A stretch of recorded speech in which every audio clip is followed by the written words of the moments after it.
मी तुम्हाला वाटी करून दाखवणार आहे. ते बघा, सरकी काढायची अशी, ही सरकी काढायची, सरकी टाकून द्यायची आणि मग हे कापूस काढलेला आहे मी बघा. हे असं वाती करायच्या. हे बघा, असा धागा काढायचा त्याचा आणि मग नंतर त्याला असा पीठ द्यायचा.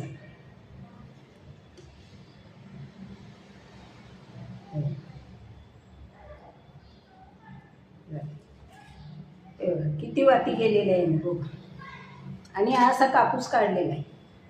कापूस काढायचा, सरकी काढायची कापूसमधली आणि हे असं म्हणजे कापूस काढलेला ह्या आणि ह्या वाती आहे. तुम्ही पण करून बघा. वाती अगदी सोप्या आहे, फक्त हाताला पाणी लावायचं वाती करताना बस.